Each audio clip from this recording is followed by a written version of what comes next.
Moi je dis, les intros, elles devraient être enregistrées aussi. Hein? Les intros, elles devraient être enregistrées aussi.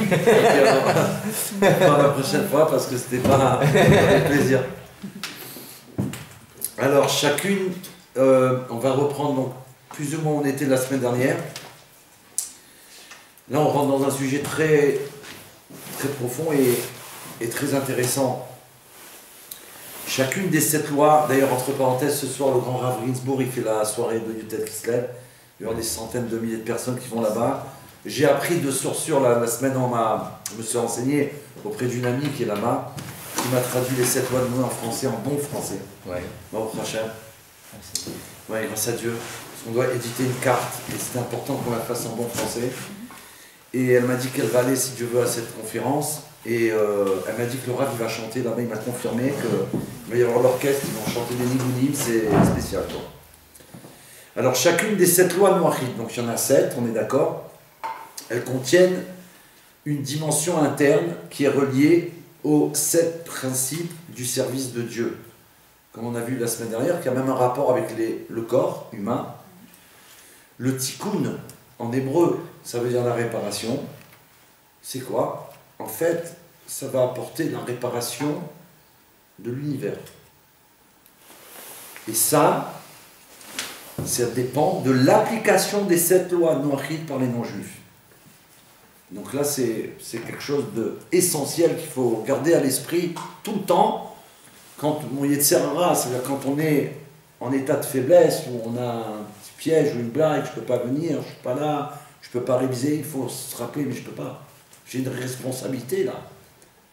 Il y a mon tikkun sur moi, je pourrais dire, bon, moi c'est bon, demain je peux m'arranger. Oui, mais là, le monde, il ne peut pas attendre. Donc, ça doit me réveiller, me booster. Ayant reçu la Torah sur le Har Sinaï, sur le mont Sinaï, depuis plus de 3000 ans, le peuple juif détient la responsabilité de transmettre à l'humanité l'héritage de ces 7 lois. C'est ce qu'on fait ici, Baruch Hashem. Ainsi, un non-juif ne pourra jamais accéder au rang d'un être vertueux par le mérite des 7 lois, s'il ne ressent aucune affinité avec le peuple d'Israël. On l'avait vu la semaine dernière, mais on reprend un petit peu avant, pour qu'on suive bien.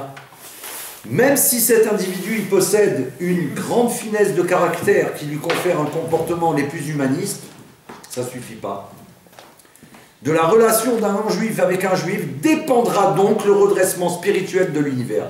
Donc on voit qu'en fait, la paix, la vraie paix, la paix qui passe par la Torah, pas par des hommes qui veulent une paix humaine, d'accord? Cette paix, elle ne peut donc arriver que par le fait qu'enfin, avec l'aide de Dieu, les nations du monde, ils vont aimer le peuple juif. Je ne dis pas que tout le monde n'aime pas le peuple juif, on est en train d'apprendre. Ça veut dire que c'est obligatoire. Je ne peux pas dire, ah bah, je veux faire tes commandements, mais tes enfants, tu comprends, ils m'énervent. C'est pas possible. C'est pas possible. Dans la vie de tous les jours, c'est pareil. Si on a un bon ami, et si ses enfants, ils sont pas bien, on ne peut pas dire ça à son ami. Il va dire, attends, c'est où t'es mon ami vraiment, ou alors tu me racontes quoi, là, je comprends pas. Ça ne peut pas marcher ensemble. Non, je déteste tes enfants, ils sont... Non, ça va pas. Donc tu m'aimes pas. La vraie amitié, elle est rapportée dans la Torah au sujet de David et Jonathan, que bien que Jonathan, son père, c'était le roi Shaoul qui voulait faire exécuter le roi David, leur amitié, elle était quelque chose de unique au monde.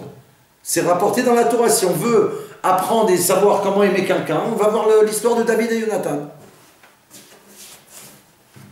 Lorsqu'un homme il ressent une profonde affinité pour les Juifs, il reçoit un influx d'inspiration divine issu de la même du peuple juif. Il reçoit un cadeau. Quand c'est sincère, parce que ça se fait automatiquement. Hein. On ne peut pas contrôler ça. Mais Hachem, qui est le maître du monde, bien entendu, il donne à cette personne un influx divin supplémentaire. Il devient alors, grâce à ça, animé de la ferme motivation d'être un homme digne dans toutes ses relations avec autrui et de se consacrer sa vie au service d'Hachem, de Dieu.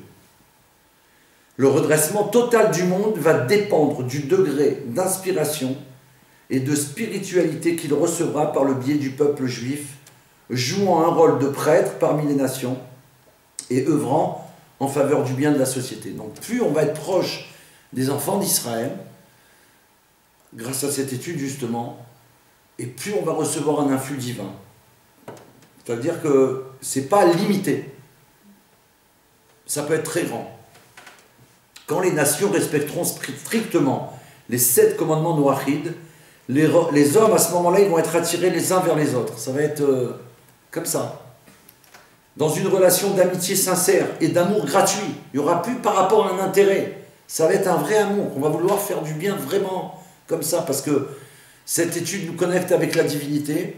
On va être tellement proche d'Hachem, ressentir tellement Hachem, et ressentir que donc chaque créature, c'est une créature d'Hachem, on va aller vers l'autre, mais vraiment. Et ce, dans un sentiment existentiel d'humilité vis-à-vis de son prochain. Bien entendu, sans se prendre pour, parce que j'ai fait 1 ou 2 cours, pas du tout. Une humilité, savoir être à sa place, ressembler à Moshe, l'homme le plus humble de toute la terre, le plus grand au niveau sagesse. Bien sûr, c'est le roi Salomon qui est le plus grand sage du monde, mais la chorma de Moshe, c'est spécial, d'accord? Et la compréhension de la divinité vraiment d'Hachem. Et lui, humble, tout petit. Lui, pour lui, Moshe, c'est quoi son humilité? Il est persuadé, vraiment, puisque lui, il est appelé Emet, Moshe Emet, vérité, ça veut dire la vérité de la Torah. Il est persuadé que si le maître du monde, il avait donné les qualités qu'il a données à Moshe, à n'importe quel autre juif, il aurait été plus grand que lui. Voilà pourquoi il était tellement humble. Persuadé. Donc quand il voyait chaque juif pour lui, il se faisait tout petit, Moshe. Et nous, c'est pareil. Le monde acceptera alors le joug de la royauté céleste, tel qu'il est défini dans la Torah, et il accédera à une vision authentique de la vie, comme on a parlé la semaine dernière, une nouvelle vision. On va voir quelque chose de nouveau, Khadash. Khadash, c'est nouveau. Complètement nouveau. Un monde nouveau. Dans le même monde, avoir une nouvelle vision du monde. D'accord? Avec les aides, ça change tout. Imaginez quand on n'est pas bien avec quelqu'un, dans son immeuble où on habite ou à son travail, et que tout d'un coup, on apprendrait qu'en fin de compte, c'est tout le contraire de ce qu'on pense. Du coup, on va avoir un rapprochement avec cette personne. On est dans le même bureau, où avant, je ne pouvais pas me supporter ici, l'atmosphère, je ne la sentais pas bien. Et maintenant, dans le même endroit, maintenant que j'ai appris la bonne nouvelle, authentique, et là, ça a changé complètement. Vous comprenez? C'était pourtant le même endroit, les mêmes conditions, et tout a changé. La fonction initiale de chacun des 7 principes de la foi et du service divin pour les hommes est d'élever leur conscience à un niveau supérieur. Donc, comme on a vu, on doit s'élever vraiment. Ce résultat sera forcément accompagné d'une plus grande capacité d'expression du libre arbitre. On saura plus décider avec notre libre arbitre de faire ce qu'il faut faire, c'est-à-dire de faire ce que Dieu veut. Là, on va réagir rapidement. On ne se laissera plus endormir. Tout de suite, on percevra la divinité, et avec notre libre arbitre, maintenant c'est là que je vais. C'est bien ce chemin que je dois prendre. Je vais là. Chacun des 7 pouvoirs émotionnels de l'âme, à savoir l'amour du bien, la force, la beauté, la victoire, la splendeur, le fondement et la royauté, possèdent une dimension sous-jacente. Ce sont respectivement l'amour, pour l'amour du bien, la peur pour la force, la miséricorde pour la beauté, la confiance pour la victoire, la sincérité pour la splendeur, et la vérité, c'est le fondement, et la royauté, comme Moshe, c'est l'humilité. L'humilité. On va examiner après comment chacun de ces 7 pouvoirs conduit l'homme à un état déterminé de conscience. Et, bien sûr, le plus important, à la mise en application d'un principe défini de la foi et du service divin. Parce que tout ça, il faut que ça agisse. C'est pas une loi et on apprend comme par exemple les Havdil, le code de la route. Il y a ça aussi en tant que loi, mais il dit qu'il y a quelque chose de sous-jacent dedans. Ça va agir sur mon comportement. Par exemple, quelqu'un qui va passer son permis, il va apprendre son livre par cœur. Quand il va passer l'examen, il va réussir, il va être au top. 1 an ou 2 ans après, à l'ouest. Il conduit machinalement, il fait un peu ses lois. Bon, les principes de base, il les a, mais tout le reste, plus ou moins, on l'a oublié. Bien entendu, tous on est comme ça. Hein. Là, c'est pas pareil, c'est des lois divines. C'est pas que 1, 2, 3, 4, 5, 6, 7, je les connais par cœur et ça y est, je suis un blé noir, pas du tout. J'ai 613 commandements, je les apprends par cœur grâce au Rambam, et ça y est, je suis au top. Pas du tout. Il faut les installer dans ma vie. Il faut que je vive avec, il faut que mon comportement, il y a avec moi, dans ma maison, mais avec le monde. On doit voir sur moi que je suis quelqu'un qui croit en Dieu, par rapport à mon comportement, comment je me comporte au travail. Est-ce que je travaille honnêtement? Comment je réagis avec les gens? Est-ce que je me mets en colère facilement? Tous ces sujets-là, on va les recevoir, on va devoir travailler justement pour que ça soit une deuxième nature, comme on avait vu. Ça va devenir une deuxième nature. On va, si on peut dire, se refabriquer, s'arranger. Tu voulais dire quelque chose? Non, j'acquiesce Ah, intérieurement. J'ai plein de questions en fait, mais je ne veux pas vous interrompre. D'accord. Peut-être qu'après, ça, si tu veux. De toute façon, je les note. Si on n'a pas le temps aujourd'hui, je noterai. D'accord. Et puis je reviendrai vers vous avec. Ok. Alors, maintenant, on va parler de l'amour ou de la recréation perpétuelle de l'univers. Ça, avec l'aide d'Hachem, c'est ce qu'on va aborder bientôt, j'espère, dans le Saint Livre du Tanya, justement, la deuxième partie, Shaykhut Veimna, où il va développer tout le sujet de la recréation du monde ex nihilo, d'accord, en détail. Et d'ailleurs, là, il en parle, le Rav Gizbourg, c'est le maître, il s'est intégré ça dans n'importe quel sujet et nous le donner. Il n'est pas nécessaire d'avoir une intelligence hors du commun pour se rendre compte que Dieu a créé l'univers. Aucune entité ne peut se créer d'elle-même. D'accord? Donc, tous ceux qui racontent des blagues, c'est des blagueurs. Le problème, c'est qu'ils se mentent à eux-mêmes. Ils trichent avec eux, c'est ça le problème. Donc, eux, vont être punis, tout ça, mais on ne rentre pas dans ces détails, c'est pas ça qui nous intéresse. Le danger qu'il y a, c'est que s'ils ont de l'argent, ou s'ils sont médiatisés, ou s'ils sont des artistes, on les écoute, c'est là où il y a un danger. Ils peuvent raconter des blagues, et les gens, parce que c'est un tel, il est connu, alors, oui, s'il dit ça, c'est n'importe quoi. C'est surtout pas ça, quoi. L'esprit humain étant toujours rattaché à la notion du temps. Il faut rappeler que la genèse de la création du monde semble se situer dans un passé lointain, alors que ça fait que 5773 ans. Bon, c'est beaucoup 5773 ans, mais c'est pas non plus... Depuis cet instant-là, l'univers a été porté à l'existence avec sa quantité globale de matière et d'énergie. Dès le début de la création, le maître du monde, si on peut dire, il a tout mis, d'accord, dans la création. Pour la durée du temps que Dieu a décidé, soit 6000 ans. Donc tout ce qu'on va avoir besoin aujourd'hui en 5773 ans, cette année, les besoins de cette année, ils étaient déjà installés dans le monde depuis la création du monde.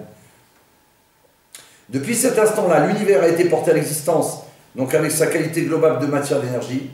Il continue certes à exister et à évoluer naturellement, mais seule sa forme subit une transformation. Selon les lois de la physique, il n'y a nulle part création nouvelle de matière ou d'énergie, mais la seule chose qu'il y a depuis qu'il y a eu Bereshit, Bara Elohim et Hachem Yubataret, depuis le début de la création du monde, c'est quoi? C'est la transformation d'énergie à partir d'une matière ou d'une énergie déjà existante. Ça veut dire que la seule chose que l'homme fait dans ce monde, c'est à partir de ce que Dieu il a mis dans le monde, la forme et la matière du monde, nous on prend et on va faire tous les objets qu'on a besoin dans le monde. Mais nous on n'a rien créé du tout. Ceux qui s'appellent créateurs dans ce monde, bon, ils se donnent un nom, mais c'est pas ça la création. Ils ont créé à partir de quelque chose. Même quand ça vient de là-dedans, c'est à partir de quelque chose, on imagine que ce qui peut exister dans le monde. Il est impossible d'imaginer quelque chose qui n'a pas eu dans le monde. C'est impossible. L'imagination ne peut pas aller sur quelque chose qu'il n'y a pas. Donc c'est obligatoirement par rapport à ce que Dieu il a façonné dès la création du monde. Donc nous, on va prendre et on transforme avec la sagesse que Dieu il donne aux êtres humains, les qualités de chacun, alors il va y avoir des scientifiques, il va y avoir des docteurs, il va y avoir tous les grands du monde, et nous, même les petits, chacun à son niveau, on va fabriquer, mais c'est à partir de quelque chose qui existe déjà. D'accord? Depuis, il n'y a jamais rien de nouveau. Or, la conscience de la présence divine, la conscience de la présence divine. Voilà, il faut qu'on ait conscience de la présence divine à tout moment. C'est ça le travail. À tout moment. Ça, c'est pas évident. C'est pas évident. Quand on est dans un cours, au prochain, on essaye de capter. Mais dès qu'on sort, le monde, tout de suite, il nous attrape comme ça. C'est pas facile. Et donc, la conscience de la présence divine débute par la perception du principe de la recréation perpétuelle de l'univers. C'est ce qui va être expliqué en long et en large dans le Tanya Kadisha. Donc cette recréation de l'univers perpétuelle par Dieu, bien sûr. Si Dieu n'était pas impliqué dans un processus comme il a été depuis l'instant zéro, en réinsufflant dans le monde une impulsion créatrice à chaque instant, Dieu recrée le monde. Chaque instant, Dieu nous recrée. L'univers entier... Alors, s'il n'y avait pas ça, qu'est-ce qui se passerait, d'après vous? Néant, plus rien. Néant. Ça retournerait au néant. Ça va être expliqué dans le Tanya. Au néant, ça veut dire quoi, au néant? C'est pas qu'il y a une histoire, une trace de nous. On n'a jamais été là. C'est pas... Non, ça s'est arrêté là, bon, on a fait un petit coucou dans le... Non! Néant! Plus rien. D'ailleurs, l'univers entier retournerait au néant primitif d'où il a été créé. Les mots du Rav Ginsburg.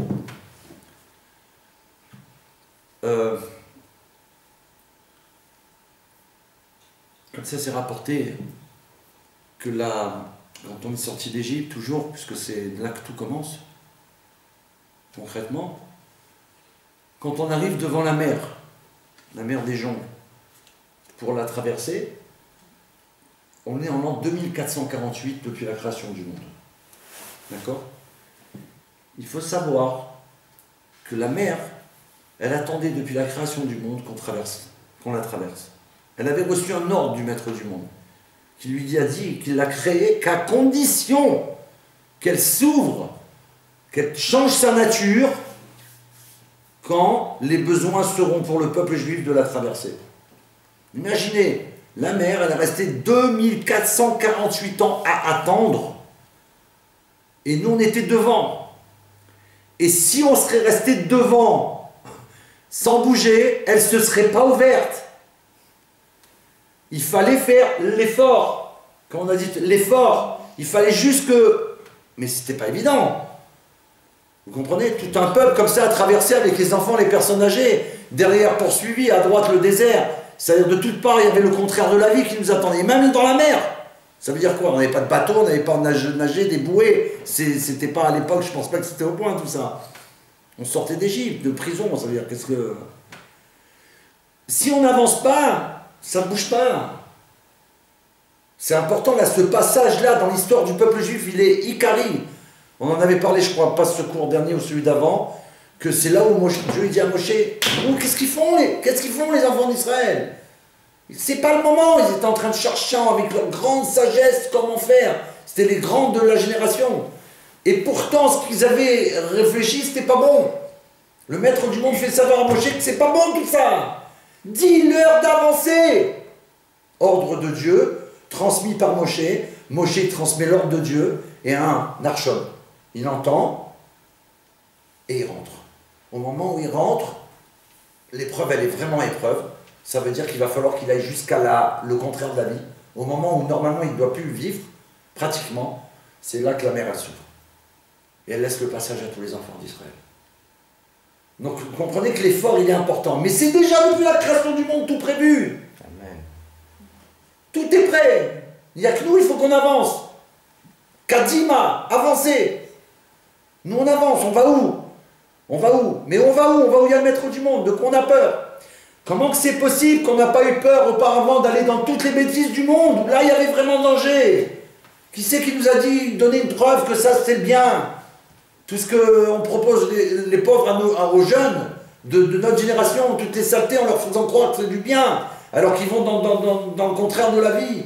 Des choses sales, des choses de drogue, toutes les choses qu'on connaît dans le monde malheureusement. Et on va là-dedans, on va parce qu'un copain il m'a dit tout ça, ça ne tient pas à la route. Et nous on aurait peur d'avancer. Qu'est-ce qu'on a devant? Quoi qu'il arrive, on est avec Hachem. Ça nous arrive avec du bien. Avançons. Donc, en réinsufflant dans le monde une impulsion créatrice à chaque instant, c'est quelque chose de nouveau, une nouvelle force. C'est intéressant.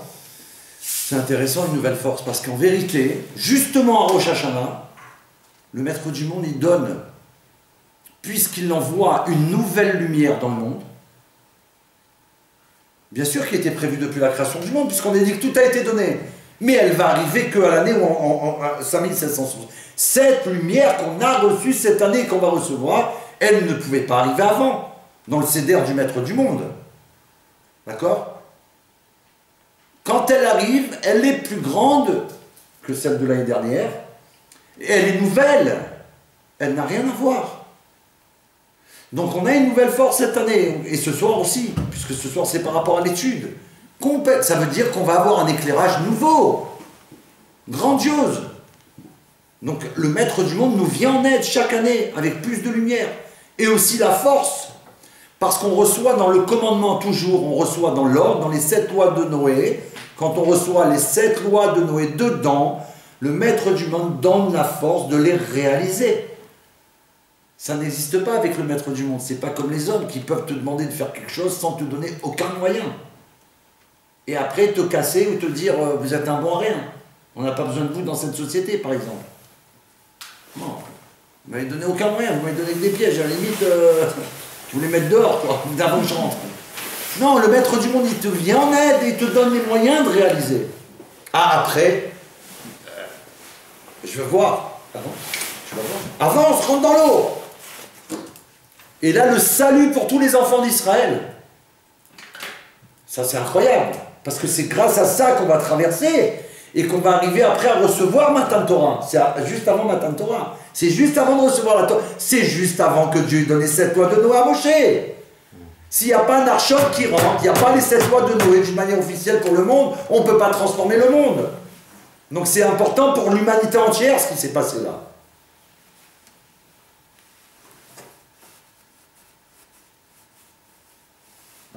Et encore plus que ça, parce qu'on est obligé de le dire puisque c'est marqué dans la Torah. Et là, qu'est-ce qui va se passer? Tous les ennemis d'Israël qui poursuivent de force, parce que si on peut dire c'est Hachem qui les a forcés, ils les poursuivent et ils vont être anéantis. Ça veut dire qu'en avançant, pour nous c'est pareil, en avançant dans la direction d'Hachem, en réalisant ces 7 lois, tous les ennemis qu'on pourrait avoir, qu'ils soient matériels ou spirituels, ils vont être anéantis. C'est ça aussi que ça veut dire. C'est pas que pour nous dire que Dieu il a tué. Dieu, on peut, même nous, ça fait de la peine. Des gens sont morts, des milliers. On n'a pas le droit. On n'a pas le droit d'être content parce que quoi qu'il arrive, c'est des créatures d'Hachem. Bien sûr, ils ont fondé, c'est des comptes d'Hachem. Mais on n'a pas le droit de se réjouir parce que ça aurait pu être autrement. Vous comprenez? Mais en tout cas, puisque ça n'a pas été le cas, nous on est là et c'est peut-être nous qu'on devrait y passer parce que justement ils nous poursuivent. On nous poursuit, on se moque de nous. On dit, vous voulez faire quoi les 7 lois? Vous allez changer le monde, vous allez n'importe quoi. On peut, toutes ces blagues là qu'on entend chacun à droite à gauche. J'avance. Et tout ce qui va te déranger, ça va être anéanti. Ça ne veut pas dire que ils vont mourir nécessairement, c'est pas ça que je veux dire. Ça veut dire que, Akadosh Baruch Hu va leur faire voir que nous on est dans le vrai, et ils vont comprendre, et après ils vont nous respecter, et ils vont nous venir en aide comme le Rabbi dit. Donc il va y avoir une prise de conscience aussi chez eux. Si nous on avance, on fait avancer le monde. Vous comprenez? Nous on avance, et grâce à ça on va vers cette liberté, c'est de recevoir la Torah. Et enfin, grâce à la Torah, pouvoir amener dans le monde la vraie paix, la seule et unique paix. Comme la Torah dit, Dieu il a donné la Torah que pour qu'il y ait la paix, le shalom dans le monde. Sans Torah, c'est impossible. Avant 2448, c'est impossible, la vraie paix. Il n'y a pas. Après, c'est envisageable. Et il y a eu un moment de l'histoire du monde où il y a eu la paix. la vraie paix. Tout le règne de Salomon, Shlomo HaMelech. Donc on ne parle pas de choses, peut-être il va y avoir, ou tiens on te raconte quelque chose, c'est un film. Non, ça existait. La paix avec le monde entier. L'humanité était en paix, il n'y avait pas de guerre entre eux. C'est incroyable. On ne peut pas, la Torah, il y a toujours, si on raconte, si on dévoile un enseignement, obligatoirement une source dans la Torah. De quoi tu me parles? Voilà, il y a une source là. Chumash, la Gemara, on va chercher, il y a quelque chose. Donc là, on comprend encore plus, et on va voir avec Abraham, puisqu'on y arrive, l'importance d'avancer dans ce chemin avec joie, parce que là, il faut être joyeux. J'ai été choisi, qu'est-ce qui se passe là? Et je ne rentre pas là-dedans, parce que ça peut être un Yetzirah. Avance, rien d'immersivité là-dedans, avance. Il explique. Donc à chaque fois, il y a une impulsion créatrice à chaque instant. L'univers entier, sinon, on a dit, il retourne au néant primitif, d'où il a été créé. Pour comprendre correctement ce processus de recréation perpétuelle de l'univers, il faut apprécier l'amour infini que le Créateur porte à chacune de ses créatures. Il faut comprendre, Dieu, il aime un amour infini chacune de ses créatures, c'est quand même lui qui les a créées. Comme l'exprime le psalmiste David HaMelech, le monde est construit à partir de l'amour du bien gratuit. On l'a vu la semaine dernière. C'est pour ça qu'il a fabriqué un monde. Tellement qu'il est bon Hachem, il fabrique un monde pour donner. Pour donner. C'est incroyable. Il n'a pas besoin de ce monde, il n'a pas besoin de nous. On n'apporte rien de plus à Hachem. Avant ou après, il est toujours le même. Tellement qu'il est la source du bien, d'accord? Il fabrique un monde que pour donner gratuitement à chaque créature. Donc vous comprenez bien que quand quelqu'un il doit disparaître, la peine que Hachem il a, c'est tout le contraire de ce pourquoi il a fait ce monde. Le prototype de l'amour du bien gratuit, à partir de l'amour du bien gratuit, le prototype de l'amour du bien gratuit est représenté dans la Torah par le personnage d'Abraham. En hébreu, le nom propre Abraham, c'est Abraham, il se divise en 3, contient les mêmes lettres que le mot Ibarham, qui veut dire lors de la création. Ça veut dire qu'il y a donc une similitude d'identité entre Abraham et entre le bien gratuit d'Abraham et la création du monde. Il est celui qui représente le bien gratuit, il est exactement à la ressemblance du maître du monde. Et ça, c'est unique. C'est pour ça que d'ailleurs, jusqu'à aujourd'hui, et pour toujours, il est appelé unique. Abraham, le premier juif, mais l'unique. Ce qu'il a fait, parce que lui, il n'avait pas d'exemple avant. Donc ce qu'il a fait, c'est impressionnant. Il a impressionné l'attribut de chesed, de bonté. Sur Dieu, il a créé un attribut qui est la bonté, qui n'est pas un être humain, qui a un travail, c'est de distribuer le bien gratuit d'Hachem dans le monde. Et quand Abraham est venu au monde et il a fait son travail, l'attribut de bonté est venu se plaindre au maître du monde. Je dis, maître du monde, depuis que tu as mis Abraham dans ce monde, je suis au chômage. Je n'ai plus de travail à faire. C'est à ce point-là. Ça, c'est Abraham. En outre, la Bible établit clairement qu'Abraham et son épouse, Sarah, ont littéralement créé des individus vertueux en détournant des hommes païens du culte des idoles, puisqu'avant il y avait ça, pratiquement, et en les guidant vers la connaissance et le service de Dieu. C'est les premiers quand ils ramenaient des gens, qui se sont occupés tout de suite de la création. Pas les... Eux, ils ont vu le bien d'être attachés au maître du monde. Tout de suite, ils les ont connectés. Tout de suite, des milliers de personnes, ils ont ramené. C'est incroyable, parce qu'à l'époque, c'était terrible. Vous avez affaire à des idolâtres, ça veut dire que là-bas, ils se tuaient facilement. Tu ne peux pas t'expliquer avec quelqu'un, c'était, comme on dit, des sauvages, quoi. Et Abraham, il a réussi. Il a marqué qu'il était seul contre le monde entier. Et il n'avait pas peur. Or, cet amour infini que Dieu porte à la création s'identifie dans son essence à la racine suprême de l'âme d'Abraham. N'oublions pas l'âme, à la source. Qu'est-ce qu'elle est? Qui est-elle? Vous avez bien suivi? Ouais.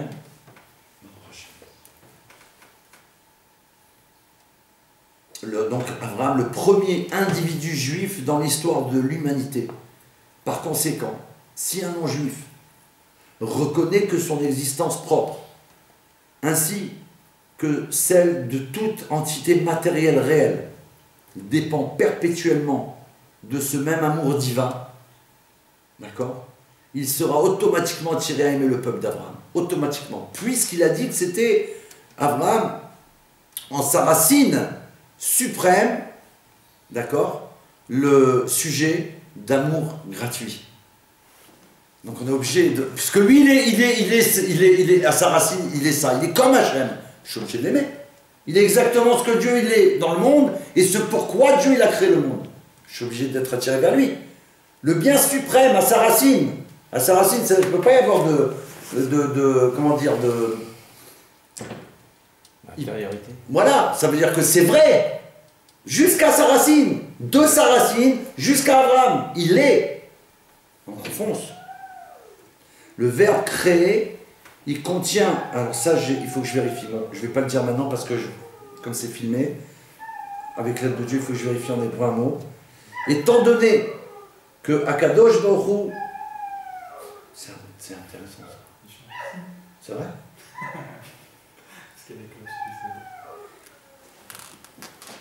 Alors, étant donné que Dieu continue perpétuellement à recréer l'univers, tout le temps, là, on est en train de parler, on est en train de vivre une dimension, mais en ce moment même, la création du monde, à chaque instant, nous on ne voit pas. Bientôt on verra. Bientôt on verra. Ben oui, il n'y a pas besoin d'être chaliard du rabbi pour comprendre ça. Je veux dire, à n'importe qui. Aujourd'hui, avec la technologie, Dieu il donne les moyens à l'homme de pouvoir voir que tout ça c'est vrai. On voit maintenant avec les caméras, les numériques, tout ce qu'on voit, ben bientôt on va voir. Donc à une vitesse, on va voir nous quand on est comme ça, qu'en fin de compte il y a un mouvement. Il se passe des choses. D'ailleurs on peut déjà le voir en vrai. On peut déjà le voir bien entendu, mais je veux dire le voir pour tout le monde, tout un chacun. Qu'est-ce qui va se passer quand Mashiach va venir? La divinité qui habille cette cacahuète qui est transformée. Ça veut dire quoi? Là on voit ça devant nous, c'est la cacahuète. Et c'est bon et c'est très bon pour les bébés. Vous savez qu'ils ont inventé ça pour les bébés. C'est pour ça que ça s'appelle des bambas, les Israéliens. C'est sérieux. Ça veut dire que ça, vous le donnez à un bébé. Normalement, un bébé, on ne peut pas lui donner des choses un peu dures ou quoi. Mais la particularité d'un bambas, c'est que ça fond dans la bouche tout de suite, donc il n'y a pas de danger que ça devienne dur. Et non, mais c'est sérieux. Ils ont fait une étude, ça veut dire que ça va jusqu'à là. Et c'est comme ça qu'on doit faire. Pas donner des bonbons aux enfants, ils ont toutes les dents après, toute leur vie, ils sont en galère. Il faut réfléchir. Dieu nous donne une chorma divine. Mais il faut agir. Ça, c'est un bien. C'est un bien. Il y a une bracha, il y a un bon tampon. Et en plus, l'enfant, il le prend. Il ne peut pas le... C'est incroyable. C'est incroyable. Ils font même des gâteaux. On a été cette année avec... Comme on a un petit bébé avec mon fils. Elle a dit acheter des petits gâteaux. Je dis non, tu vas pas lui donner ça. Elle dit non.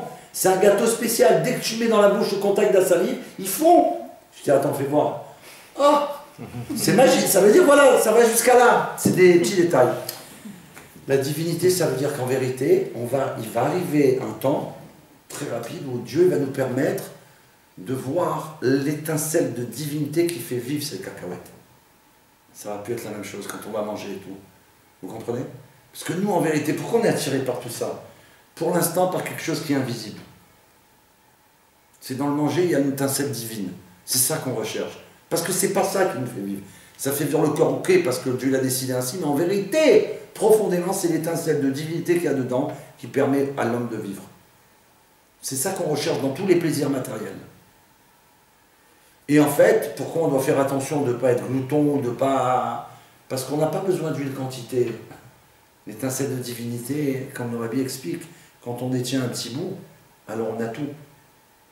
Quand on a un petit bout de l'essence, mais on a tout. Parce que dedans, il y a tout.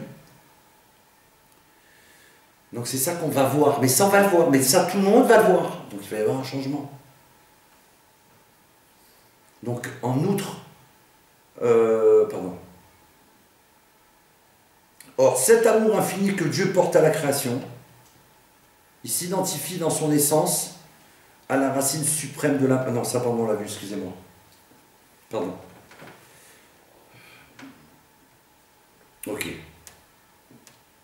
Alors, étant donné, comme on a vu que Hachem, il continue perpétuellement à recréer l'univers, il continue aussi perpétuellement à insuffler en lui un courant de guérison. Alors là, c'est niflaot, ça c'est des merveilles. Ça c'est une merveille, ça. Ça veut dire quoi? Que faire attention au processus de recréation perpétuelle, ça veut dire y croire, être imprégné de ça, va permettre on va recevoir un cadeau. C'est-à-dire, ça revient à attirer dans mon existence personnelle une force de guérison divine. Une telle conscience permet de se guérir soi-même. Donc, il parle de conscience. Et aussi d'acquérir le pouvoir de guérir les autres. On avait vu ça l'année dernière, mais en rapide, c'était la fin du cours, rappelez-vous. Ça veut dire que c'est incroyable. Le fait de croire véritablement qu'à chaque instant, Dieu recrée le monde, et donc de travailler là-dessus. C'est un travail. Dieu me recrée, ça veut dire quoi? Ça voudrait dire que, par exemple, une chose que j'arrive pas à faire, je me sens pas les forces, j'ai pas les moyens, ou on empêche, on va dire comme ça, de l'extérieur, ou même intérieurement, ou je sais pas quoi. Si je réfléchis, je médite un instant à ce que j'ai appris, non, à chaque fois, Hachem me recrée, je suis un nouveau-né, avec une nouvelle force. Donc, ce que je ressentais avant, ça n'existe pas. Je suis nouveau à chaque fois. Vous comprenez? Il ne peut pas y avoir d'empêchement puisque je viens d'être créé. Je viens d'apprendre ça, et il n'y a pas de blocage. On se débloque. Du coup, en prenant conscience, c'est ça et autre chose. Mais du coup, en prenant conscience de cette réalité de chaque instant, en même temps qu'on reçoit cette recréation, alors on reçoit justement la guérison. La guérison. Et c'est ce qu'on a tous besoin là aujourd'hui. On est tous out. Le monde entier il est malade. Grave. Mais c'est vrai, c'est sérieux. Le Mashiach, il doit venir guérir le monde entier. On est tous complètement, parce qu'on nous a fabriqués, on nous a formatés, mais ça veut dire c'est terrible. Donc il faut qu'il y ait une guérison. Donc, une telle conscience permet de se guérir soi-même, c'est quoi? C'est niflaot, vraiment. Et d'acquérir le pouvoir, guérir les autres. Je vais aider le monde, l'humanité. Le bien gratuit. Quand moi, je vais prendre conscience de ça, que je vais agir dans ma vie, et que je vais aider les autres à agir, je vais les aider à guérir. En plus de ça, je vais leur dire que maintenant, non seulement tu vas guérir, mais en continuant par toi-même, tu vas pouvoir guérir les autres. Imaginez cette chaîne.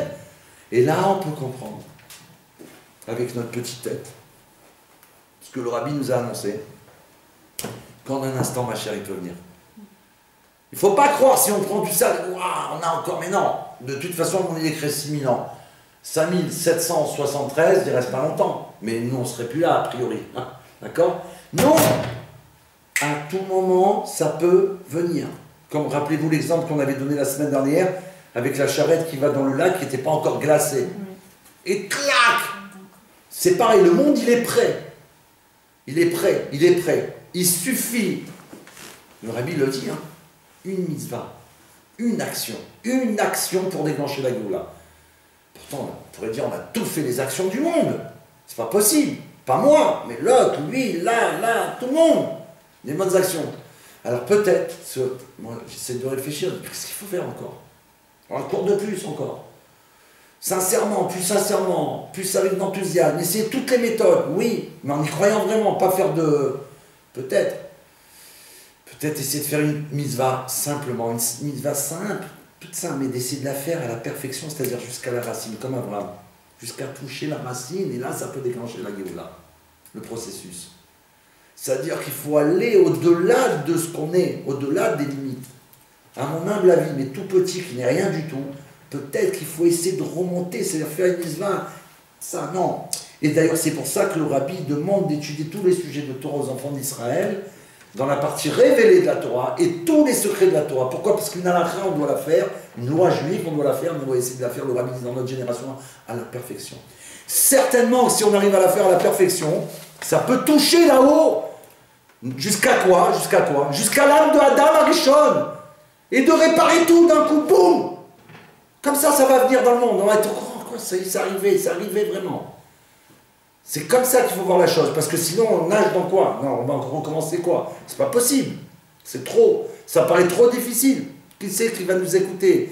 Non, tout est prêt. Les paroles du Rabbi, c'est pour ça que ça commence, cette loi de Noé, s'attacher à Dieu par l'intermédiaire du Moshe Rabbeinu. Si on n'a pas le Moshe Rabbeinu qui nous guide, où on va? Nous on va. Qu'est-ce qu'on peut faire? Qu'est-ce qu'on peut croire que ça c'est bien? Des fois on veut faire du bien, on a une bonne intention, et ça va se retourner, ça va être du mal au final. On a fait un dégât. Pourquoi? Parce que le bien que moi je crois que c'est du bien, c'est pas le bien de Hachem. Je dois être conscient de ça. Il n'y a que en étudiant la Torah, ce que Dieu il est, ce que Dieu il veut, que je peux savoir ce qu'il faut vraiment faire. Pas moi ce que je décidais. Parce que moi ça peut être quelque chose qui n'est pas vrai, qui n'est pas en tout cas la vérité divine. C'est surtout à ça qu'il faut faire attention. En résumé, le point de départ de la réparation spirituelle de l'humanité est la perception du processus de recréation perpétuelle de l'univers. Comme il va l'étudier, il va nous enseigner l'Admorazaken. Qu'à chaque instant, Hachem il recrée le monde véritablement. Donc on est encore nouveau à chaque instant. Ça veut dire qu'on peut tout recommencer. C'est pour ça que si on comprend que si on fait, et que Dieu nous en préserve, de faire une fois le contraire de sa volonté, la tchouva existe. La tchouva existe. Ça veut dire quoi la tchouva existe? Comment on peut réparer une chose? Il y a un dégât là. Comment je peux réparer? La tchouva elle existe. Pourquoi? Parce qu'on est recréé à chaque instant. Je peux être une âme nouvelle à chaque instant. Si je fais tchouva vraiment, ça peut être effacé. Et si ma tchouva elle est la plus grande, ça peut aller jusqu'au déracinement de la faute que j'ai faite. Donc elle n'a jamais existé. Imaginez. Et encore plus que ça pourrait arriver jusqu'à un niveau de tchouva le plus grand des plus grands des plus grands. Tchouva il a que la faute que j'avais fait, un juif par exemple, elle va être par sa tchouva déracinée, mais plus que ça, elle va amener dans les bonnes actions. Comment c'est possible? C'était un truc interdit. C'est quelque chose d'incompréhensible. On a touché jusqu'à la racine. C'est pour ça qu'il dit qu'on doit essayer de vivre avec ce processus de recréation perpétuelle de l'univers. Essayer de prendre conscience de cette réalité. Ça va changer notre vie. Ça va changer. On a des nouvelles forces à chaque instant. On essaiera de plus les savoir chacun. Tout homme possède un libre arbitre. On y arrive. Lui permettant de choisir librement. On doit forcer personne. Sinon, aucun intérêt. Dieu l'aurait fait depuis le début de la création du monde. Il nous oblige, on fait ce qu'il veut et ça y est. Et on est des robots et Dieu il a fabriqué des robots. C'est pas ça qu'il veut. Il l'aurait fait, c'est sûr. Il l'aurait fait. Ça l'intéresse pas du tout. Même nous, on aurait des robots chez nous. Ils nous obéissent.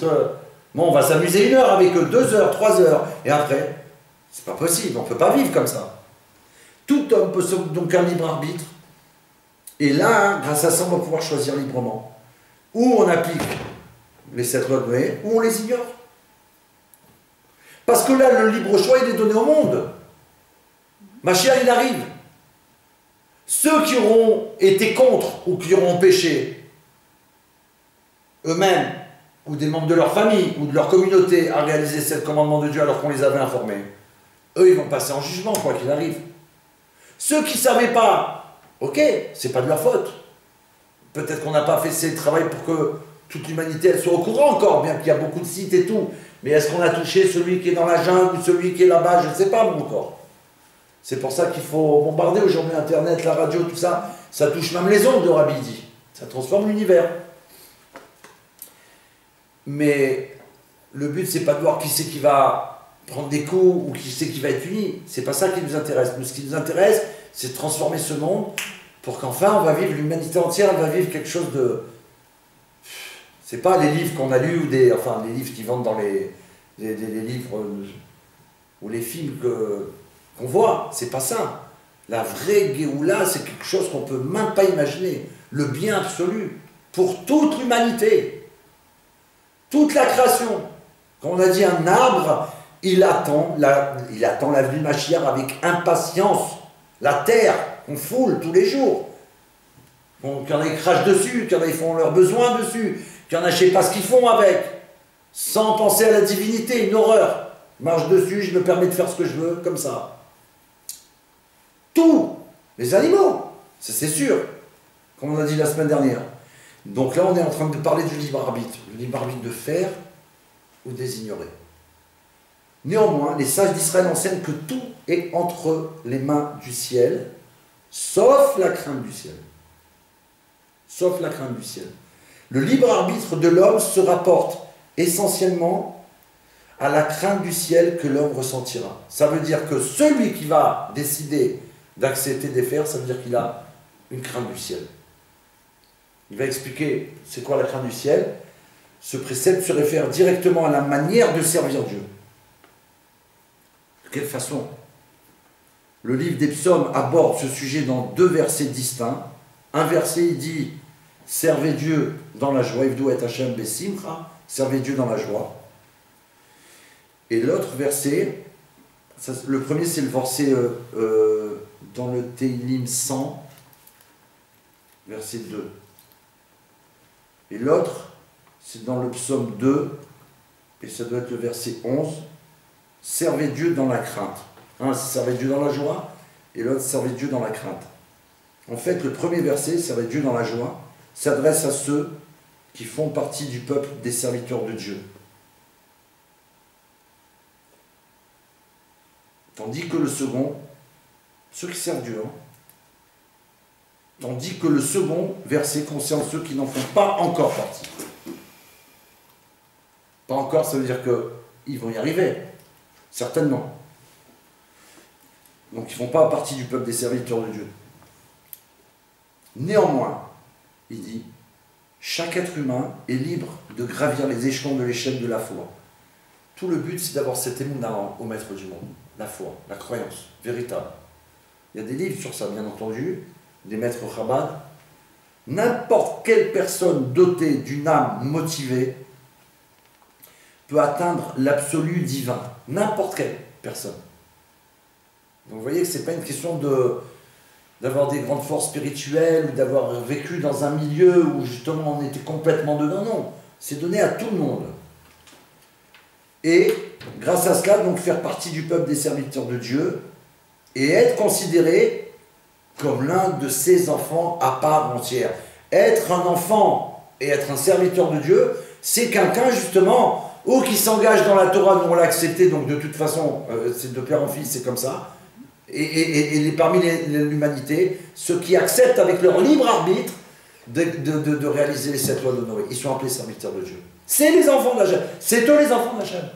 Ceux qui ne veulent pas ou qui sont contre, pire, ils empêchent les gens de le faire, ils sont contre Dieu. Ils ne sont pas les serviteurs d'Hachem. Ils ne peuvent pas être les enfants de Dieu. Et il existe de nombreux niveaux de la crainte divine. Le niveau le plus courant se réfère à la crainte du châtiment divin, bien entendu, quand on aurait peur à cause de ça, et je vais recevoir ça, qui va induire l'homme à s'abstenir de péché. Donc grâce à ça, comme un enfant, la punition, ça c'est le premier niveau, mais cette crainte, elle existe. Et il faut bien un début, parce que la crainte supérieure, c'est plus compliqué à percevoir, à ressentir. Donc il faut d'abord passer par la crainte, si on peut dire primitive, naturelle. Chez un serviteur de Dieu, le niveau basique se réfère à la crainte du roi de l'univers omnipotent. Ça veut dire que lui, il est croyant, il a foi en maître du monde, c'est son roi, le saint béni soit-il, Melech Malché Amlachim, le roi des rois. Et donc, il sait que c'est lui qui dirige toutes les pensées du monde, tout ce qui se passe dans le monde. Donc lui, il a cette crainte-là, constamment. Et il est au-dessus de lui en haut. Il est au-dessus de lui en haut. Si, d'ailleurs, le peuple juif doit porter une kippa, on se couvre la tête, c'est pour se rappeler à chaque instant qu'au-dessus de nous, il y a le maître du monde. C'est important, vous savez. On m'a appris comme ça dans le chant que il faut se représenter comme un dôme au-dessus de la tête, quand on chante. Tu vois. Et après, j'ai compris, grâce à la kippa, en fait, j'ai compris ça en mettant un casque. Avec le scooter, j'ai mis, parce que je n'arrivais pas à me représenter. Il me disait ça, et je ne comprenais pas. Il disait, comment tu veux faire? Tu veux chanter un nigoun, par exemple, et sur la tête, je n'arrivais pas à toucher le...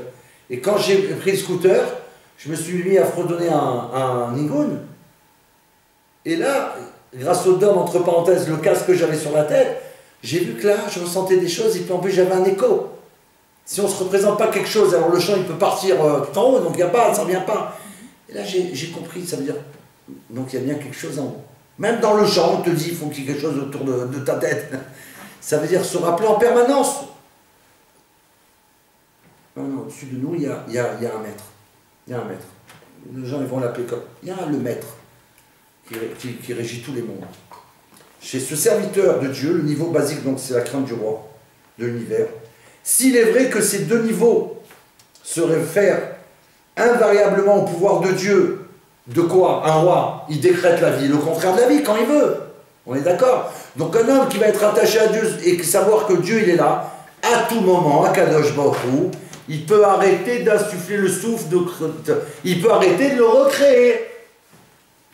Retourne au néant. Ou alors sa vie, elle s'arrête et retourne sous la terre, jusqu'à qu'il devra revenir.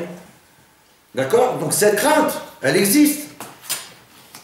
Le premier niveau ne se focalise nullement sur le roi tout-puissant lui-même, mais seulement sur la menace de la sanction divine. Le premier niveau qu'on a dit, la peur, du coup, c'est d'abord, je vais dire, oh là là, si je fais ça, je vais peut-être avoir ça. Donc c'est ce qui peut m'arriver qui va me motiver. Lorsque le niveau de crainte divine éprouvé pour un homme rejoint le niveau correspondant chez un serviteur de Dieu, ce même homme qui lui, on a vu, il a une croyance à Kadosh Baruch Hu, au maître du monde, ce même homme devient lui aussi apte à expérimenter une approche du roi lui-même. Du coup, là c'est plus du coup que je vais avoir peur de la punition, ma crainte elle va être en rapport avec le roi suprême, le roi du monde, le roi de l'univers. C'est plus pareil. Donc il y a avoir peur de la punition, qui est la première étape, et il y a celui qui est appelé serviteur de Dieu, par excellence, lui, c'est la peur du roi, d'avoir déplu au roi du monde, de faire quelque chose qui est contraire à sa volonté. C'est pas que la punition, tu comprends, c'est autre chose, ça peut s'appeler la crainte ilaha, la crainte supérieure. À côté respect dans cette peur-là, dans cette crainte. Oui, il y a un côté de respect, mais c'est encore plus fort que ça. Oui. Ça veut dire que ça pourrait être comme ça envisagé, la peur d'être un instant séparé d'Hachem. Oui. Un instant. Tu vois, ça veut dire quoi? Un instant, là, tu as conscience que tu n'existes plus, quoi. Un instant, ça veut dire que tu retournes au néant, un instant, même si tu reviens. C'est ça, d'avoir déplu au roi, et du coup de plus faire partie de ceux qui viennent voir le roi, ou qui peuvent venir voir le roi. Un instant ne plus être avec le roi, mais c'est pas possible, tu ne veux même pas envisager ça. Ça, c'est la crainte il a. Oui. Cette étape représente l'origine existentielle du pouvoir de l'âme à agir sur l'emprise du libre arbitre. Le seul, on va voir, il va expliquer, le seul et unique choix véritable, voilà, c'est ça qu'on doit arriver. C'est qu'en fin de compte, le libre arbitre, on en a un, mais on va voir qu'on n'a qu'un choix véritable. Vous comprenez? On a un vrai libre arbitre. C'est sérieux. J'ai le choix entre oui et non. Mais quand j'arrive à cette conscience de la royauté divine, dans mon être à chaque instant, je n'ai pas le choix en vérité. J'ai qu'une seule route. Baruch Hashem. Le seul et unique choix véritable qu'une personne fait dans sa vie est de s'adresser ou non à Dieu. Ça veut dire celui qui accepte de faire les 7 lois de Noé, s'il décide de s'adresser à Kadosh Baruch Hu. Et donc de l'écouter. Celui qui ne décide pas, donc il fait une rupture. Il ne veut pas avoir de rapport avec la divinité. Je fais ce que je veux dans ce monde. Laissez-moi tranquille. D'accord? Ce que beaucoup ont fait. J'ai vu une chose intéressante à propos de l'Admorazaken. Vous savez que l'Admorazaken, entre parenthèses, puisqu'on est son anniversaire, il a été poursuivi par Napoléon. Il était à l'époque de Napoléon. C'est intéressant.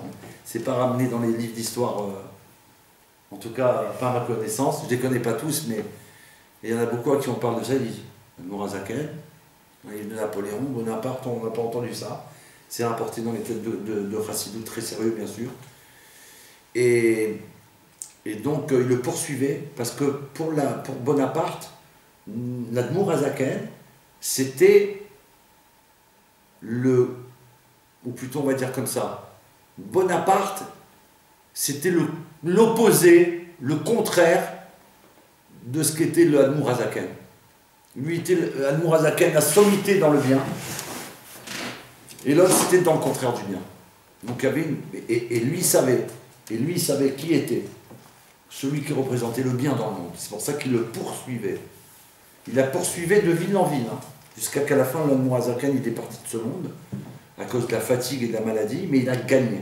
Il a dit à son fils qu'il avait gagné, et qu'on allait voir ça bientôt. Donc il a tout fait pour que ce soit la Russie qui gagne, et non pas la France, à l'époque. Et c'est ce qui s'est passé. Parce que l'Admour Azaken, il avait vu très loin.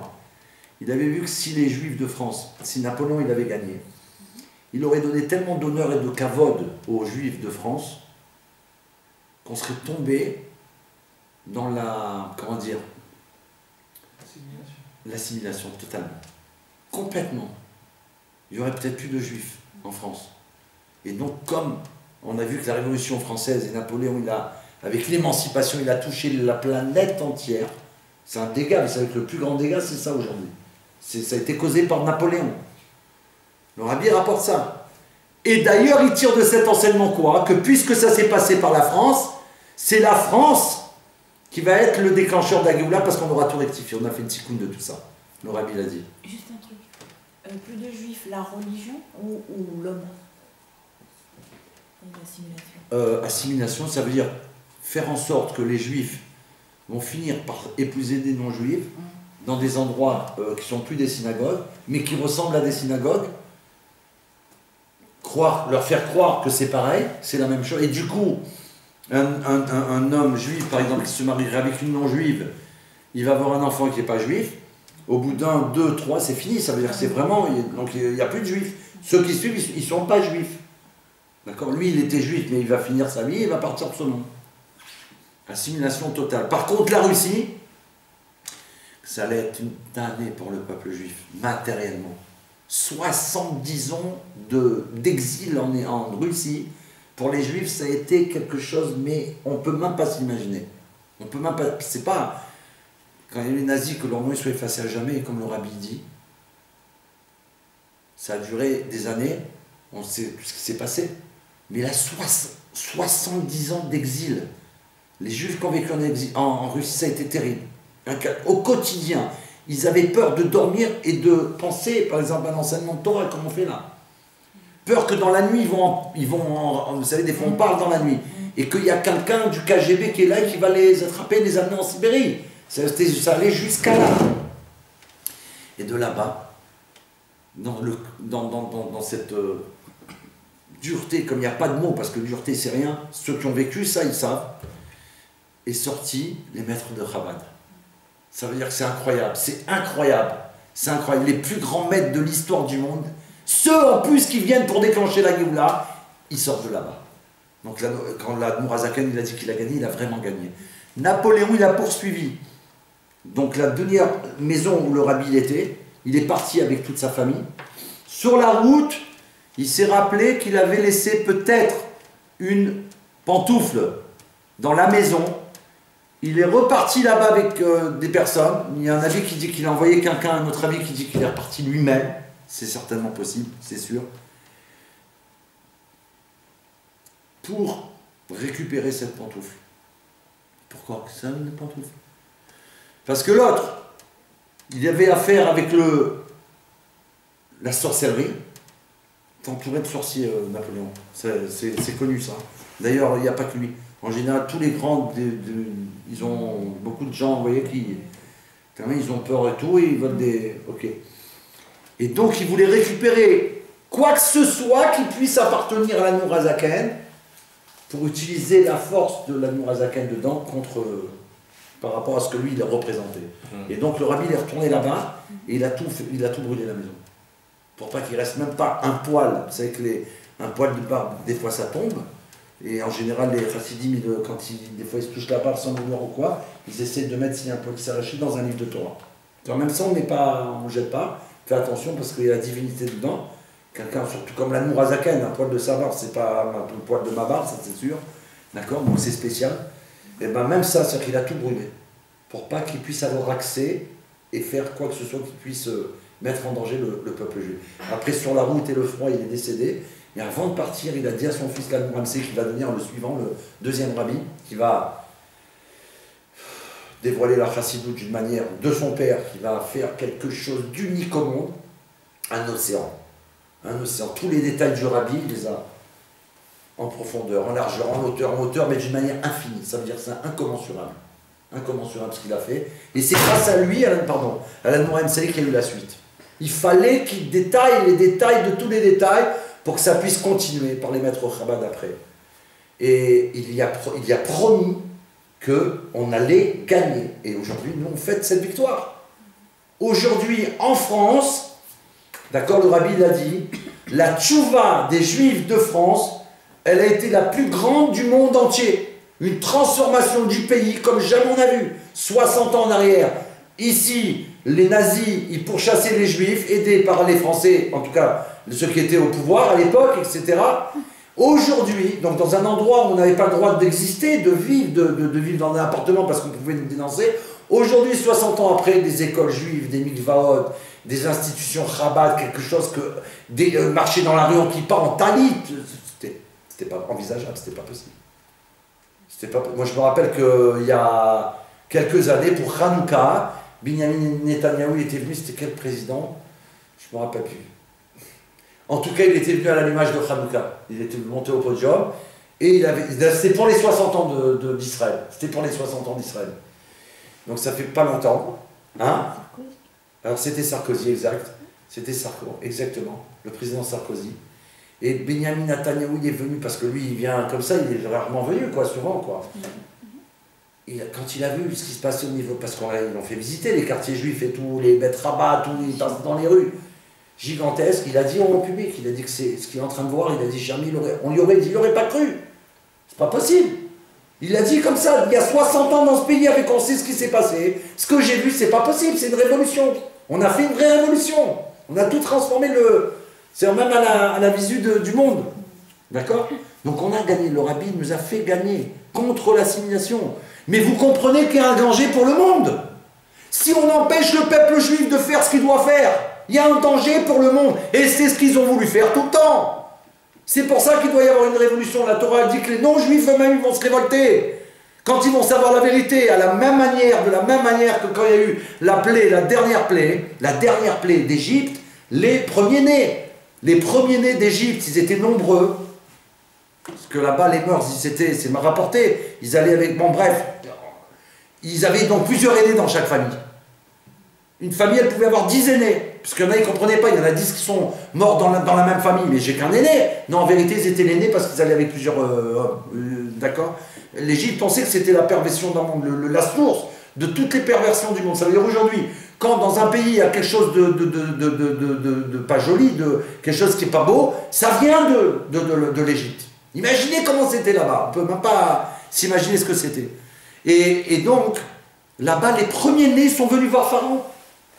Leur maître, le roi, Pharaon, je t'en supplie, on est comme toi, premier-né. Tu as bien vu que Moshe, tout ce qu'il a dit au nom de son Dieu, ça s'est réalisé. Je t'en supplie, rends-lui les Juifs, stop. Parce qu'on va y passer, c'est-à-dire qu'ils savaient que c'était vrai. Pharaon, il n'a pas voulu. Qu'est-ce que vous croyez qu'ils ont fait? Qu'est-ce qu'ils ont fait les premiers-nés? Ils ont pris leurs armes. Ils ont dit mourir pour mourir. Ah ouais. De toute façon, on va mourir. En tant que Moshe, ce qu'il a dit, c'est Dieu qui parle à travers sa gorge. Eux, ils sont témoins des 9 premières plaies qu'il y a eu. Ils venaient les prévenir, ils venaient au palais. Quand ils ressortaient, ils savaient ce qu'on avait dit. Donc c'était ouvert pour montrer que Dieu existe. Dieu existe. Comprenez, Dieu existe. Ils repartaient, tac, la plaie, elle arrivait. Et quand il décidait, le pharaon, il le faisait revenir, il dit, je t'en supplie, arrête. Dis à ton Dieu, ok, on va s'arranger. Il trouvait toujours, on va s'arranger. Mais c'était pour le bien de l'humanité. Et à chaque fois, ils changeaient d'avis, etc. Et donc, ils se sont battus. Ils ont tué leur frère pour leur faire comprendre qu'il faut écouter Moïse, que lui, il représente Dieu vraiment. Ça veut dire qu'ils étaient avec Moshe, ils étaient avec les Bnei Israël. C'est ce qui a marqué, que même les ennemis, comme c'est rapporté dans le psaume de l'Admorazaken. Ok. Je devais l'amener, je ne sais pas pourquoi je n'ai pas suivi là, je verrai pas titre. Je m'étais dit, je vais me dire que j'aurais dû l'amener, mais c'est incroyable. C'est un truc de fou. C'est incroyable. C'est rigolo. Là-bas, c'est rapporté qu'il a été libéré dans la paix, et bien qu'il y avait de nombreux ennemis, ils étaient tous contre lui. Mais là-bas, il rapporte quoi? Qu'en vérité, ceux qui étaient contre lui priaient pour lui. Ils priaient pour qu'il gagne, pour se soumettre à lui, parce qu'ils savaient que c'était la vérité. C'est pareil ce qui se passe dans le monde. Il y en a aujourd'hui qui suivent le pouvoir du monde. Pourquoi? Parce qu'ils ont peur qu'on les tue. Parce qu'ils ont peur qu'on leur fasse du mal, ou qu'on leur donne pas à manger, ou qu'on leur enlève leur argent ou le travail, comme il se passe dans certains pays du monde. Mais en vérité, ils ne veulent pas du tout être avec eux. Ils savent que ça, c'est pas la vérité, que ça, c'est pas le bien véritable. Donc ils prient pour nous. Que Dieu fasse que les enfants d'Israël gagnent. Pourquoi? Le monde a voulu empêcher le peuple d'Israël de transmettre aux nations du monde les vraies valeurs. Pourquoi? Parce que ça fait longtemps que le monde, il aurait été bien. Et du coup, tous ces gens avides de pouvoir, ils n'auraient rien eu.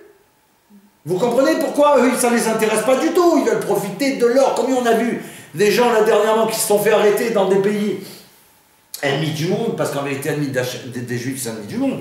Là, on le comprend, oui ou non? C'est pas... Et qu'on les a retrouvés avec des milliards qu'ils ont filmés en plus. Ils ont filmé des gens, des milliards partout dans les placards. T'imagines dans le pays où ils crèvent de faim, et que là, tous ces placards, partout, il y a de l'or, des diamants et tout. Et les autres, ils n'ont pas de quoi acheter une baguette ou de quoi manger leurs enfants. Alors bien sûr qu'après on leur dit allez tuer les juifs ou tuer un tel parce qu'ils ont faim eux. Alors on leur dit c'est à cause d'eux. Ah, quand ils ont vu dans les caméras tout l'argent, ils se sont dit jusqu'à quand on va se moquer de nous? Les Égyptiens, ils parlent de qui? L'élite. C'était l'élite. On ne parle pas des gens qui avaient du cérèbre, qui étaient intelligents, ils avaient des armes, ils avaient une chorma, ils avaient une sagesse, la leur. Ils ont été se battre, ils ont tué les Égyptiens. Ils ont fait la guerre. Et ce jour-là, dans la Torah, il est appelé Shabbat Agadol, le plus grand Shabbat. Et on le fête chez nous, dans les Juifs. C'est un Shabbat qui s'appelle Shabbat Agadol. Il est plus grand que les autres parce que les nations du monde se sont rebellées contre le contraire du bien. C'est un peu ça qu'il doit y avoir aujourd'hui. Bien sûr, sans armes.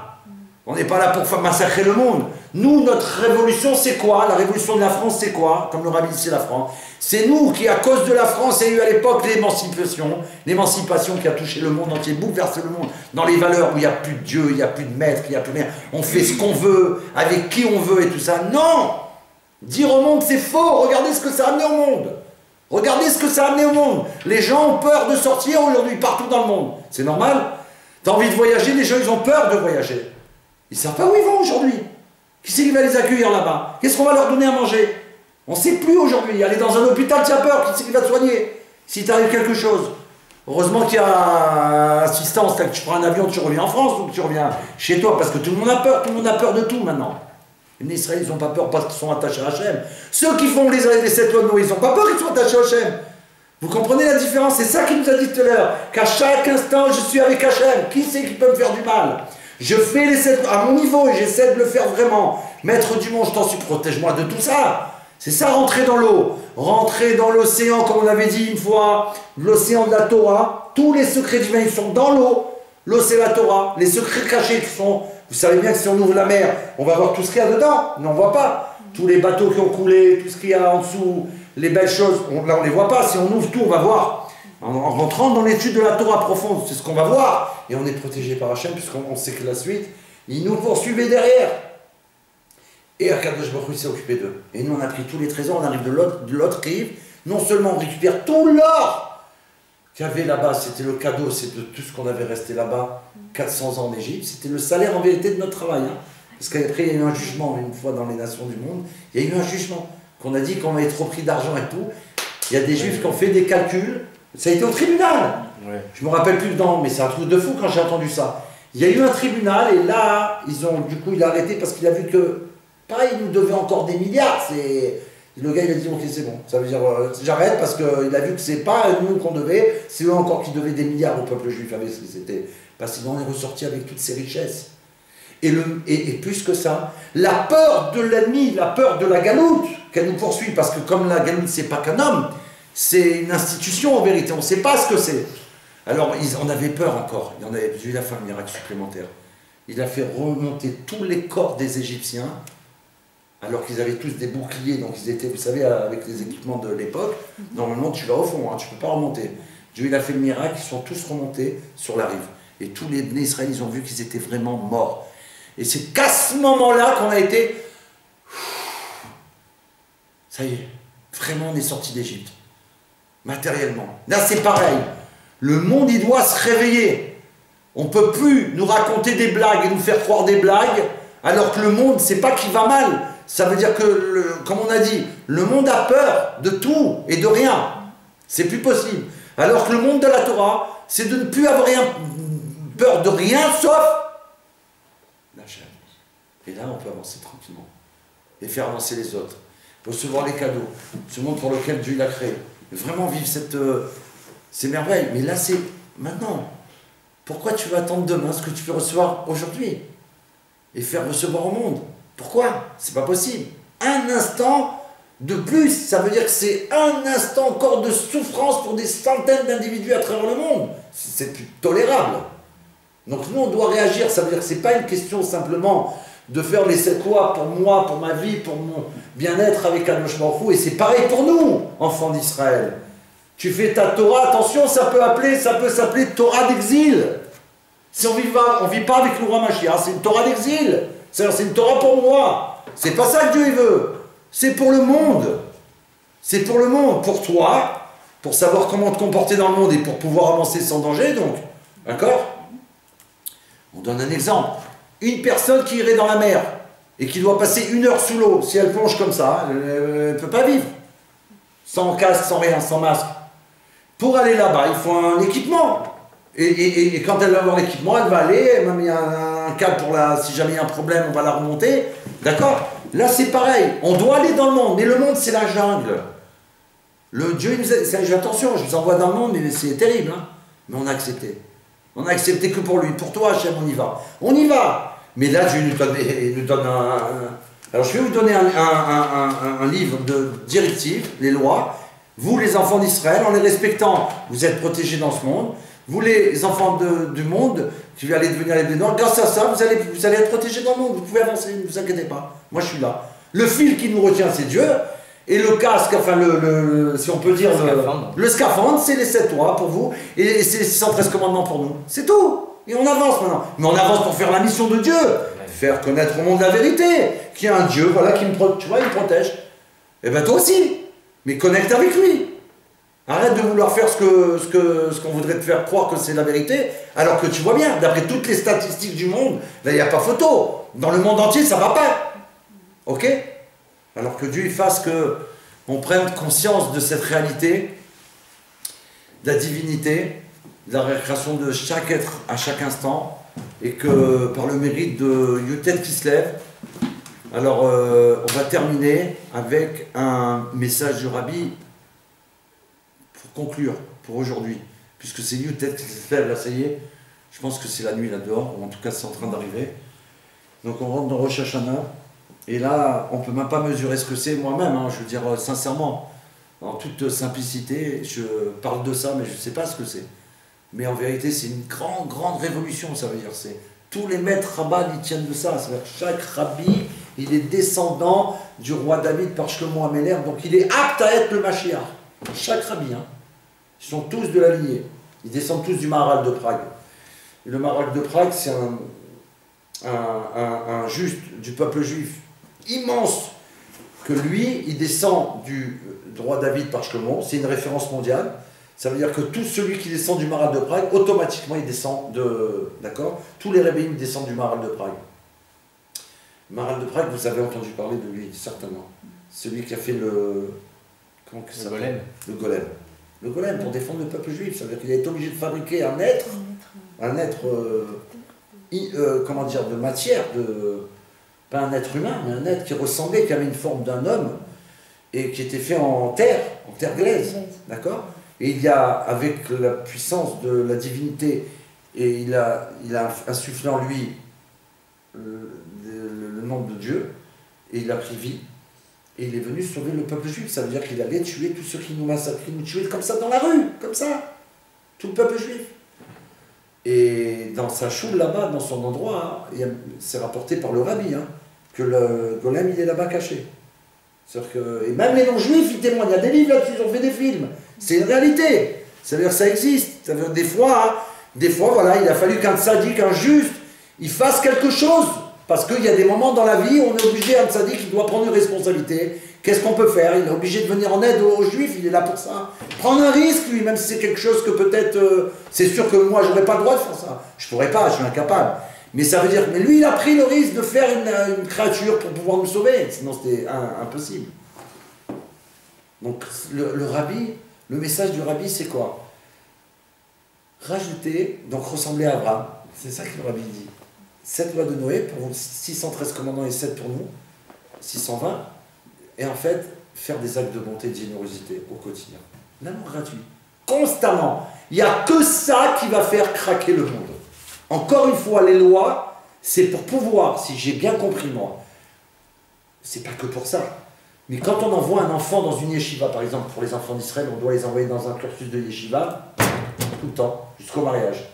C'est pour les armer, pour qu'ils sachent toute la Torah. Ça veut dire quoi, savoir toute la Torah? Ça veut dire, avec ce mode d'emploi du monde divin, si je vais à la montagne, je sais comment je vais me comporter, à la mer, sur un bateau, il y a toutes les lois. Dans l'espace, comment je vais faire? J'ai pas d'eau pour faire Netilat Yadayim. Il te répond comment tu dois faire. Donc on a toutes les solutions pour être un bon juif, c'est-à-dire pour être protégé. Un bon juif qui devient un blé noir et respecte les 7 lois de Noé, pareil, lui il va avoir besoin de ces 7 forces divines qui vont le protéger pour aller dans le monde, faire son travail. On est là pour faire un travail. Faire connaître, comme Abraham Avinu et Sarah, ils ont ouvert une tente, un restaurant gratuit, le premier. C'est pas Coluche qui l'a sorti le premier. Lui, il a copié sur Abraham. Et c'est pour ça qu'il a eu du succès. Et c'est normal. Parce que, bien qu'il a copié sur quelqu'un, il l'a fait. Ça marche jusqu'à aujourd'hui, faire du bien. Même s'il y en a qui ont détourné ça, mais bon, on va prendre que le bien de ça. Il n'y a que du bien là-dedans, des gens qui meurent de faim. Il a fallu que quelqu'un comme lui fasse que des gens ils peuvent manger dehors. Vous comprenez comment c'est incroyable? C'est Abraham Avinu le premier qui a fait ça. Vous savez d'où il a pris ça? Essayez de trouver, on va terminer avec ça peut-être. D'où Abraham, il a décidé d'ouvrir un restaurant, le premier dans le monde, pour tout le monde. Comment il a pu trouver cette idée? Tu sais peut-être, David? Ça a à voir avec les bnei noirs. C'est incroyable. J'ai appris ça moi aussi il n'y a pas longtemps. J'étais... C'est pas possible jusqu'à là, ça va. Vous savez qu'Abraham, il a vécu longtemps et à l'époque, il vivait longtemps. Oui. Ça veut dire qu'à son époque, il a vécu au moment de Noé. Noé, il était là. Il a vécu longtemps, Noé, plus longtemps qu'Abraham, donc il l'a connu. Il a demandé à Noé, je crois qu'il a demandé à Noé ou à ses enfants, je crois. Peut-être à l'Yeshiva. Il l'a demandé qu'est-ce qu'il faisait dans l'arche. Qu'est-ce qu'il faisait? C'était quoi l'occupation? C'était quoi 24 heures sur 24, on s'occupait de nourrir les animaux. On ne dormait pas un instant. Parce que quand ils arrivaient au dernier animal, il fallait recommencer, c'est le début des autres. 24 heures sur 24, non-stop. Ils n'ont pas dormi une seconde tout le temps qu'ils étaient dans l'arche. C'était leur avoda. Abraham, il dit quoi? Je rêve pas. À des animaux, ils vont donner à manger 24 heures sur 24, c'était ça leur service à Dieu. Mais il a dit, il faut que je donne à manger aux gens. Les animaux là qui recevaient à manger, ils savaient qu'ils recevaient d'Hachem par Noé et ses enfants. Qu'ils étaient sauvés par Noé. Pourquoi? Parce qu'ils les nourrissaient. Ça vient de Dieu. Parce qu'ils parlaient les animaux à l'époque, comme aujourd'hui ils parlent, on ne comprend rien. Mais Abraham et ses fils, ils parlaient aux animaux. On apprend ça parce qu'à un moment donné, il y a un lion qui a fait il s'est un peu énervé contre Abraham, contre Noé, il a eu une blessure. C'est rapporté. C'est rapporté qu'il a eu une blessure parce qu'il arrive en retard pour sa nourriture, imaginez. J'aurais pu se faire massacrer en plus. C'est un risque de leur vie. C'est des animaux sauvages. Et Abraham, il prend de ça qui va nourrir la terre. Chaque personne, pourquoi chaque personne? Je sais pas, moi je suis dans le désert, s'il y en a un qui passe par là, je vais pas le voir si je regarde là-bas. J'ouvre ma porte aux 4 coins. Chacun en venant de là ou de là, il va voir que c'est OPM, 24 heures sur 24, il a fait comme Noé. Le rabbi demande qu'un bête rabbin, ils sont ouverts 24 heures sur 24, comme Abraham, comme Noé. On y arrive. On retourne à la source. Qu'est-ce qu'il a fait? Il a fait comme lui.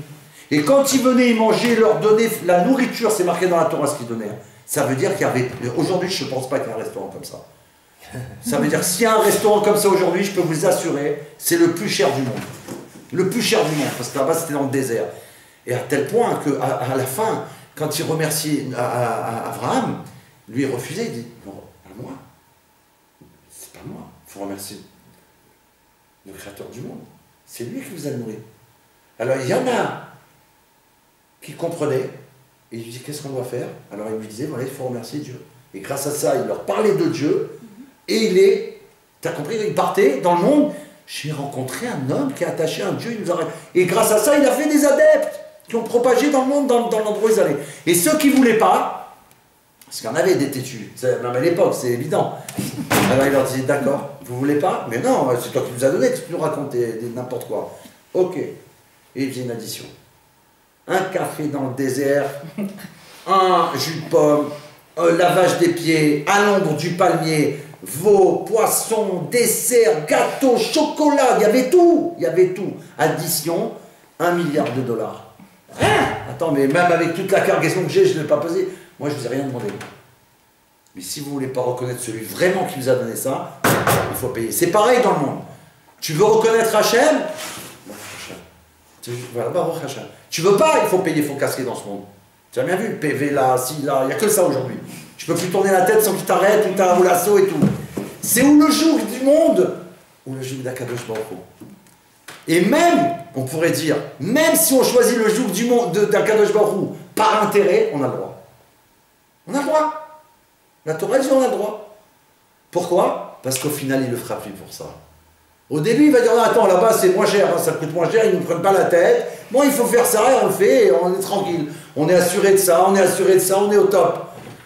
Par exemple, et ben après, il a marqué au final, il ne le fera que pour Hachem. Parce qu'après, quand on a une connexion avec Hachem, c'est fini.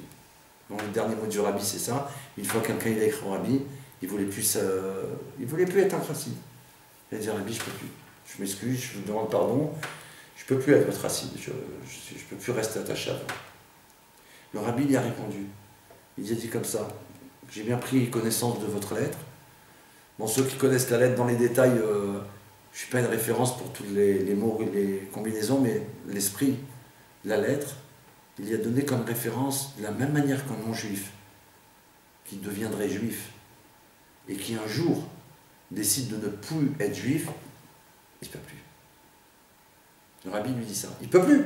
C'est fini, il a connecté avec la divinité, il a fait ce qu'il fallait pour être juif, il ne peut pas revenir en arrière. C'est pas une chose que, c'est pas un bagage qu'on met.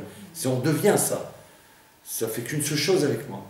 Le rabbi lui dit maintenant que vous vous êtes attaché à moi, vous voulez décider d'arrêter, sachez une chose, vous ne pouvez plus. Pourquoi? Parce que maintenant moi je me suis attaché à vous. Voilà. Donc le rabbi s'est attaché à nous, on ne peut plus rien faire. Donc nous on avance et on attache les autres d'être attachés à nous. Et Chi Adonai Moridim Rabbeinu Melech HaMashiach L'Olam Vaed. Une bracha pour Rosh Hashanah à tous. Merci beaucoup. Merci beaucoup.